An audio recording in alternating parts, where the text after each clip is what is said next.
Good morning बच्चों। आज हम लोग पार्ट 2 वर्ण विचार के अंतर्गत व्यंजन वर्ण के बारे में पढ़ेंगे। पिछले अध्याय में हमने और स्वर वर्ण के बारे में पढ़ा था। आज हम लोग व्यंजन वर्ण के बारे में पढ़ेंगे। तो व्यंजन वर्ण जिन वर्णों के उच्चारण में स्वरों की सहायता ली जाती है और जिनके उच्चारण में श्वास वायु रुकावट के साथ मुख के बाहर आती है, उन्हें व्यंजन कहते हैं।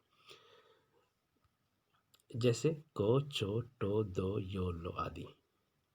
तो क के उच्चारण में हम लोग अ का इस्तेमाल करते हैं। क जोड़ अ मिलकर क बनता है, च जोड़ अ मिलकर च बनता है। तो यहाँ हम देख रहे हैं कि च का जब हम उच्चारण कर रहे हैं तो च के साथ अ जो कि एक स्वर है वो मिला हुआ है।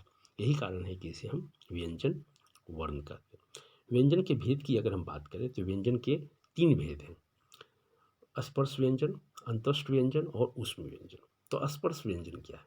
स्पर्श व्यंजन जो वर्ण मुख के विभिन्न अंगों के पारस्परिक स्पर्श से बोले जाते हैं, उन्हें स्पर्श व्यंजन कहते हैं।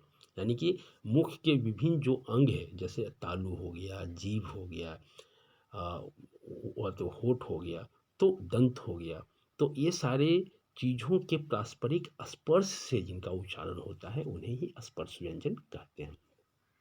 ये इस प्रकार है। जैसे कवर्ग, कवर्ग जो है स्पर्श व्यंजन है।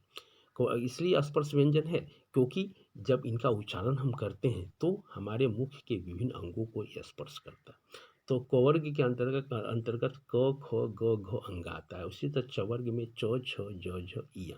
टवर्ग ट, ठ, ड, ढ, न।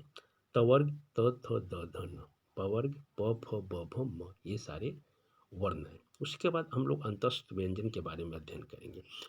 तो इन व्यंजनों के उच्चारण स्वरों और व्यंजनों के बीच का है, अतः इन्हें अंतस्थ व्यंजन कहते हैं। यानी कि अंतस्थ व्यंजन का जो उच्चारण होता है वो स्वरों और व्यंजनों के बीच का है। इनका उच्चारण करते समय मुख के अंग परस्पर एक दूसरे का पूरी तरह स्पर्श नहीं करते। मतलब इनका जब हम उच्चारण करेंगे तो जो मुख के जो अंग होते हैं वो पूरी तरह से स्पर्श नहीं करते। यानी कि एक तरह से कहा जाए कि ये डायरेक्ट हवा भी निकल रहा है और दूसरा है कि ये हमारे मुख के अंगों को स्पर्श भी कर रहा है। यानी कि ये स्वर और व्यंजन के बीच का है। स्वर और व्यंजन के बीच का होने के कारण जो है हम इसे अंत्यष्ट व्यंजन कहते हैं। ये 4 हैं: य, र, ल और व।